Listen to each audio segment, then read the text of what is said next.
अगर आपका जन्म मानव तन में हुआ है तो कुछ ना कुछ करके जाइए, समाज के लिए, अपने लिए, परिवार के लिए। लोग अपने बच्चों को कहते थे जानवी के साथ मत रहो, गंदी है, गंदे गंदे बातें करती है। सशक्त माँ की बेटी ही या फिर बच्चे ही सशक्त हो सकते हैं, उन्हें हर विषय की जानकारी देना चाहिए। आलोचनाएं जो होती है वही मंजिल देती है, तो वो सब सामना करते हुए, और हम तो जानते थे कि ये सही बात है ना, ये गलत बात है ही नहीं।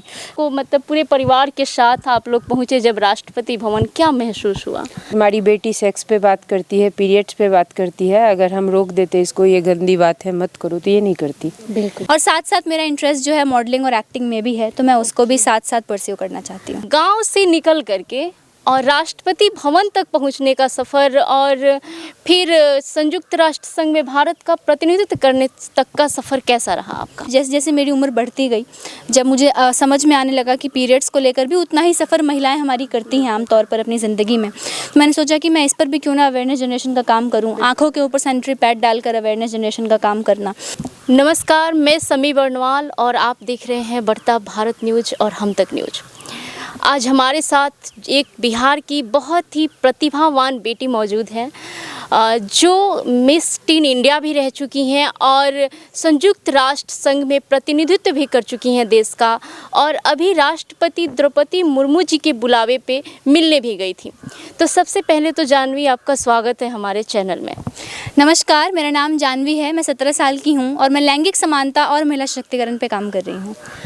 अच्छा जानवी, आप गांव से निकल करके और राष्ट्रपति भवन तक पहुंचने का सफ़र और फिर संयुक्त राष्ट्र संघ में भारत का प्रतिनिधित्व करने तक का सफ़र कैसा रहा आपका?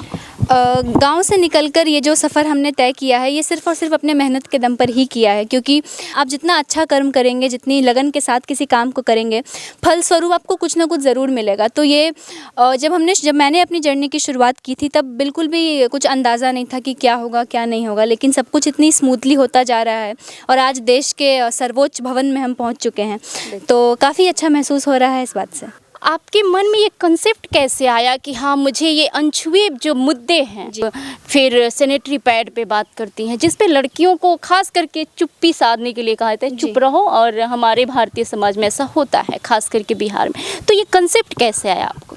और ये कॉन्सेप्ट मेरे मन में जेंडर इक्वालिटी का जो आया था, सबसे पहले वो आया था जब मैं अपने रिश्तेदार के घर गई थी और उनको लड़की हुई थी, जिस कारण से पूरे परिवार में मातम का माहौल था और सब लोग इतने उदास थे। तो कहीं ना कहीं उसी बात ने मुझे ट्रिगर किया था कि ऐसा क्यों हुआ और ये उदासी क्यों आई एक बेटी के जन्म लेने पर। तो शुरुआत तो वहीं से हो गई थी। फिर जैसे जैसे मेरी उम्र बढ़ती गई, जब मुझे समझ में आने लगा कि पीरियड्स को लेकर भी उतना ही सफ़र महिलाएं हमारी करती हैं आमतौर पर अपनी ज़िंदगी में, तो मैंने सोचा कि मैं इस पर भी क्यों ना अवेयरनेस जनरेशन का काम करूँ, आँखों के ऊपर सैनिटरी पैड डालकर अवेयरनेस जनरेशन का काम करना। मोटिवेशन मुझे वहीं से मिलती है जब मैं किसी भी महिला को सफ़र करता हुआ देखती हूँ, उनको देखती हूँ कि वो काफ़ी ज़्यादा दुख में है, और केवल इस कारण से क्योंकि वो एक महिला है, उससे ज़्यादा बड़ी गलती उन्होंने कुछ की ही नहीं।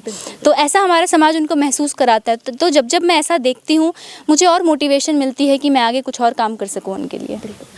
अच्छा जानवी, आप यहाँ तक का जो सफ़र तय की हैं, क्या आपको लगता है कि इसमें आपके माता पिता भी समाज सेवी हैं, तो उनका बहुत बड़ा योगदान रहा हो? आपका बैकग्राउंड जो है, फैमिली बैकग्राउंड, उसका रोल है इसमें? फैमिली बैकग्राउंड का रोल मैं कह सकती हूँ कि मेरे जो माता पिता हैं उनका बहुत बड़ा रोल है, क्योंकि इंडिविजुअली एक बच्चे को क्या चाहिए होता है कि हम जो भी लाइफ में अपना डिसीजन लें, अगर वो सही है तो माता पिता का सहयोग उसमें हमें मिले। तो उस तौर पर मेरी फैमिली ने मेरा बहुत साथ दिया है, सिर्फ माता पिता ने ही नहीं, पूरे परिवार ने मेरा बहुत साथ दिया है और मुझे हमेशा आगे बढ़ने के लिए मोटिवेट किया है। तो मैं कहती ही हूँ हमेशा कि सबसे बड़ा योगदान अगर किसी का है तो मेरे माता पिता का है। आप जो काम कर रही हैं, आगे कहाँ तक जाने का ये है, क्या सोच रही हैं कि आगे क्या करना है? आगे की मेरे के लिए मेरी यही सोच है कि मैं जो भी महिलाओं के लिए काम कर रही हूँ, युवाओं के लिए जो कुछ भी कर रही हूँ, उसको और बड़े पैमाने पर करूँ, और भी ज़्यादा जगहों पर जाऊँ, और भी तरह तरह के लोगों से मिलूँ, तरह तरह के समाजों में जाऊँ, क्योंकि मुझे काफ़ी अच्छा लगता है अपना काम लोगों से मिलना, उनको समझाना, उनसे बातें करना। तो मैं ये करना चाहती हूँ, और साथ साथ मेरा इंटरेस्ट जो है मॉडलिंग और एक्टिंग में भी है, तो मैं उसको भी साथ साथ परस्यू करना चाहती हूँ। किस क्लास में है अभी आप? अभी मैं ग्रेजुएशन में हूँ, फर्स्ट ईयर। तो कैसे बैलेंस करती हैं? अभी बता रही थी आप मॉडलिंग भी करती हैं, फिर सोशल एक्टिविस्ट भी हैं, एजुकेशन भी है, कैसे बैलेंस करती हैं?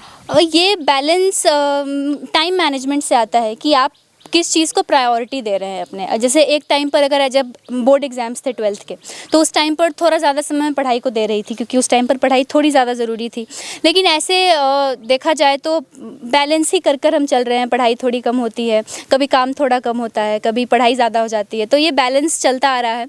और मुझे ऐसा लगता है कि जो सिर्फ एक फॉर्मल एजुकेशन है, जो सिर्फ एक फॉर्मेलिटी के लिए पढ़ते हैं, उस एजुकेशन से फ़ायदा मिलता है। लेकिन अगर उसके साथ साथ एजुकेशन का मतलब वो होता है, जैसा कि फ़िलासफ़र्स कहते हैं कि अब अपनी सोल को एजुकेट करना, अपनी आत्मा को एजुकेट करना। तो मेरा मानना है कि फॉर्मल एजुकेशन के साथ 10th 12th और ग्रेजुएशन की डिग्री के साथ साथ अगर बच्चे अपने आप को, अपने अंदर को एजुकेट करें, क्योंकि मेरा मानना है कि जिस समाज में हम रहते हैं, जब समाज में कुछ करने की बारी आती है या फिर जब समाज हमारी कोई परीक्षा लेता है, तो उस टाइम पर सिलेबस से क्वेश्चंस नहीं आते हैं। उस टाइम पर जो एक्सपीरियंस हमने लिया है समाज में जाकर, उससे ही ज़िंदगी जी, लाइफ का एक्सपीरियंस जो है वही काम आता है। जी, लाइफ का एक्सपीरियंस ही आपको काम आएगा। आप कितनी भी पढ़ाई कर लें, कुछ भी कर लें, अगर आपने समाज को नहीं समझा है, आप किस परिवेश में पले बड़े हैं, आपने अगर उसको नहीं समझा है, तो फिर कोई फ़ायदा नहीं उस फॉर्मल एजुकेशन का।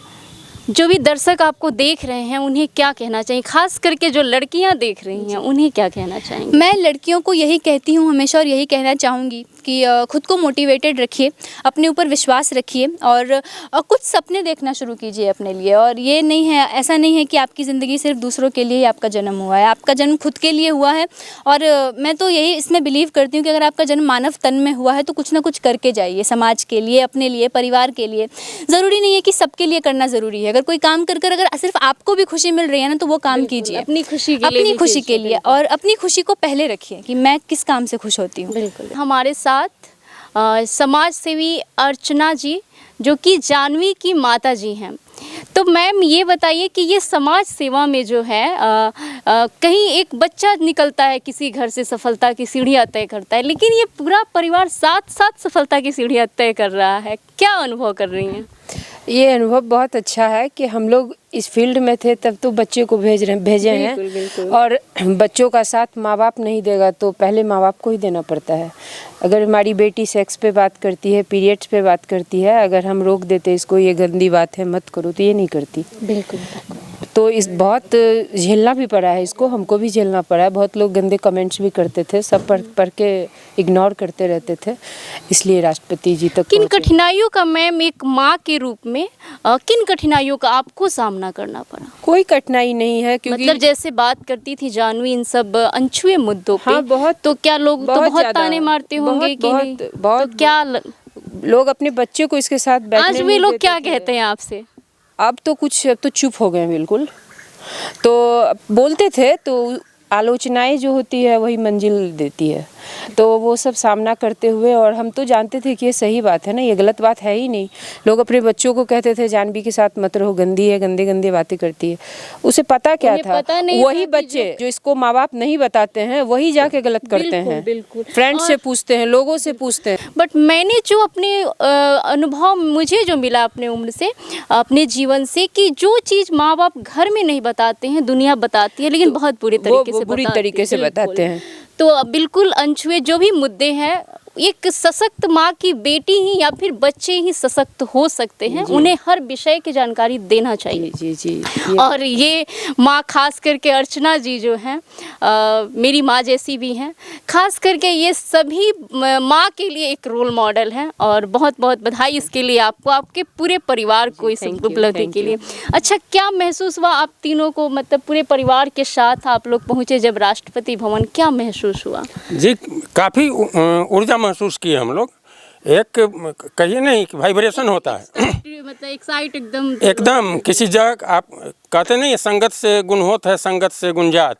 तो देश के सबसे बड़े घराने, उसको क्या रानी का भवन, राजभवन जो भी कह लीजिए, राष्ट्रपति भवन, चूँकि उससे बड़ा कोई हाउस है नहीं, किसी देश में नहीं होता है। और वहाँ तक जब पहुँचना था तो एक एक कदम हम लोग की गाड़ी तो गेट पर 37 नंबर गेट से हम लोग एंट्री किए थे, वहीं पर रुक गई। सिक्योरिटी के पास हम लोगों का नाम पहले से आया हुआ था, भीतर से तीनों आदमी को वार्म वेलकम किया। वहीं से जब एक एक कदम बढ़ रहे थे, वहाँ से भी लगभग 1 किलोमीटर था रिसेप्शन, और रिसेप्शन से भी 200 मीटर था मैम जहाँ बैठी थी। फिर हम लोग गए, नाश्ता वगैरह का प्रबंध था वहाँ, काफ़ी गौरवान्वित हम लोग महसूस कर रहे थे कि आज राष्ट्रपति भवन में हम लोग नाश्ता, चाय और पानी कर रहे हैं। फिर उसी के 15-20 मिनट बाद बुलावा आया, वो मिलिट्री के जो हमारे सेना के सम्मानित जवान होते हैं, उन्होंने संदेशा लेके आया कि मैम अपने चैम्बर में बैठ गई हैं, अब चलना है। भाई इन लोगों का धड़कन भी काफ़ी बढ़ा हुआ था कि क्या कैसे बात करेंगे, क्या करेंगे। सबको समझाते हुए हम अंदर तक ले गए। जैसे ही अंदर जाते हैं सब लोग, चूँकि पाँव वगैरह छूना नहीं था, हम लोग को तो पाँव छू के आशीर्वाद लेना चाहिए था, लेकिन उसके लिए सिक्योरिटी मना कर दिए थे पहले ही। कोविड समय से ऐसा कुछ मान्यताएं वहाँ पर हैं। अलग से ही हाथ जोड़े।